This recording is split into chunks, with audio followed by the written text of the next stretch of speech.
Hola, mi nombre es Esteban Muñoz, y tenía 11 años cuando todo sucedió. Desde que tengo memoria, siempre supe que mi corazón no era como el de los otros niños. No latía con la fuerza que se supone que debe tener el corazón de un niño sano, ni mantenía ese ritmo constante, predecible y casi musical que parecía acompañar a los demás. En mi pecho, cada latido parecía tener que luchar por existir. Había algo errático, inestable, como si dentro de mí se librara una batalla invisible de la que nadie más era consciente.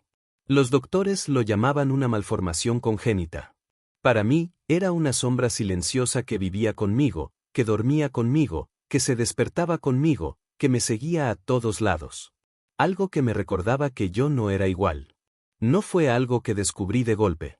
No hubo un momento en que alguien se sentara conmigo, me tomara de la mano y me dijera, Esteban, tu corazón está enfermo. Fue algo que fui entendiendo poco a poco, a medida que iba creciendo, a medida que mi mundo se llenaba de cosas que no parecían formar parte del mundo de los demás niños. Mi infancia se pobló de salas de espera silenciosas, de pasillos interminables con luces frías, del olor punzante a alcohol y yodo, de palabras médicas que no entendía, de exámenes y pinchazos, de bisturís y anestesia. Y sobre todo, de la mirada de mi madre, una mezcla de amor, miedo, cansancio y esperanza. Esa mirada que lo decía todo sin decir nada. Recuerdo los juguetes que me traía al hospital. Los dibujos que pegaba en la pared junto a mi cama. Las historias que inventaba para hacerme sonreír. Ella hacía lo imposible por mantener una apariencia de normalidad, por hacerme sentir que todo iba a estar bien, que lo que me pasaba no era tan grave. Pero yo la escuchaba llorar cuando creía que yo dormía. La escuchaba hablar con los médicos, pedir explicaciones, suplicar segundos diagnósticos. Escuchaba su voz quebrarse cuando hablaba por teléfono con mis abuelos. Entendía más de lo que ella pensaba. La primera operación fue cuando tenía apenas 3 años. Demasiado pequeño para recordarla del todo, pero no lo suficiente como para no haberla sentido. Luego vinieron otras, una a los 5, otra a los 8. Cada una más compleja que la anterior. Cada vez, el regreso a casa era una mezcla de alivio y agotamiento. Cada vez, mi cuerpo parecía más débil, pero mi espíritu más fuerte. Me convertí en un niño que sabía demasiado de medicina para su edad, que conocía los nombres de sus medicamentos, que podía identificar el sonido de una máquina fallando, que sabía reconocer el miedo en los ojos de un adulto. Tenía una relación extraña con el tiempo. Mientras otros niños contaban los días para su cumpleaños o esperaban las vacaciones escolares con entusiasmo, yo contaba el tiempo entre visitas médicas.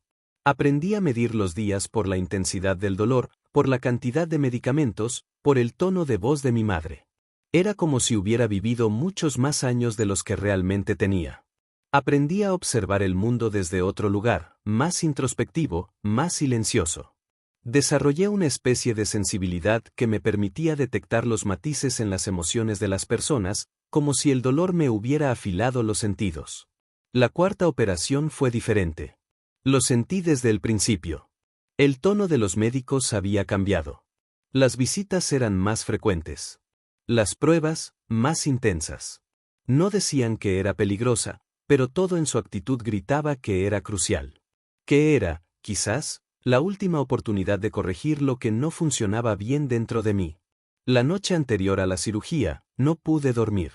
Mi madre se sentó a mi lado toda la noche, sosteniéndome la mano. No lloraba, no hablaba. Solo estaba ahí. Su silencio era su forma de rezar. Yo también tenía miedo. No de la muerte, sino de no volver a verla. Y sin embargo, volví. Volví de ese borde en el que había estado tantas veces. Cuando desperté de la anestesia, lo supe. Mi corazón latía distinto. Más fuerte. Más regular. Como si, por primera vez, estuviera funcionando como debía. Me sentí desconcertado. Había pasado tanto tiempo sintiendo que algo estaba mal, que ahora que parecía ir bien, me sentía extraño. Como si ese nuevo ritmo no me perteneciera. Volver a casa fue como regresar de una guerra que nadie vio. Todo estaba igual. Los muebles en su lugar, los cuadros en las paredes, el limonero en el patio. Pero todo era distinto. Yo era distinto. Mi madre era distinta. Habíamos cruzado una línea invisible, una frontera que separaba a los que simplemente viven de los que saben lo frágil que es la vida. De los que han estado al borde, y han regresado con marcas que no se ven, pero que se sienten. Los primeros días fueron extraños. Me costaba moverme. Cada paso era un desafío. Me sentía como si mi cuerpo fuera una estructura reconstruida con alambres finos, con cristal. Mi mamá me ayudaba a bañarme, a vestirme, a comer. Me miraba como si fuera un milagro. Sus ojos, grandes, brillantes, llenos de algo que no sabía si era miedo o amor. O ambas cosas al mismo tiempo. Yo intentaba fingir que estaba mejor. Que podía caminar solo. Que no dolía tanto. Pero dolía. Y mucho. La casa tenía un nuevo olor. Una mezcla de sopa caliente, de medicamentos, de incienso que mi tía encendía cada vez que venía. Ella se volvió una presencia constante. Me traía libros de cuentos, me acariciaba el cabello, me hablaba bajito. Siempre dejaba una vela encendida junto a la ventana. Decía que era para espantar lo malo. Yo pensaba que era para espantar la tristeza. A veces, la oía hablar sola en la cocina. Como si conversara con algo que no estaba ahí. Mi tía también llevaba sus propias cicatrices, aunque no las mostrara. En su forma de ayudar, en su silencio compasivo, yo entendía que había más de una manera de curar a alguien. Mi madre lloraba a escondidas. En la ducha. En el baño. En la cocina cuando pensaba que no la veía. Era un llanto contenido, silencioso, que parecía salirle del alma. Me di cuenta de que no solo yo había estado enfermo. Ella también. No de su cuerpo, sino de su espíritu. Porque cuando un hijo está enfermo, una madre también. Porque cuando un hijo está al borde de la muerte, su madre también camina por ese borde. Y volver de ahí no es fácil. Tardé semanas en poder salir al patio. Cuando por fin lo hice, sentí que tocaba la vida de nuevo. Me descalcé y caminé sobre el pasto. Estaba tibio. Húmedo. Vivo. Me senté debajo del limonero. Vi un gorrión cantar sobre una de las ramas. Y lloré. No por tristeza, sino por algo más profundo. Porque estaba vivo. Porque había pasado por tanto, y aún así, ese pájaro seguía cantando. Como si el mundo no se hubiera detenido, aunque el mío sí lo hubiera hecho. Fue entonces cuando empecé a escribir. Al principio, eran frases sueltas. Pensamientos. Imágenes. Cosas simples, como hoy me duele el pecho o mamá cocinó arroz o soñé con una luz blanca. Lo hacía en un cuaderno de tapas verdes que había estado guardado por años. Escribir se volvió mi refugio. Mi manera de ordenar lo que sentía. De darle forma al caos.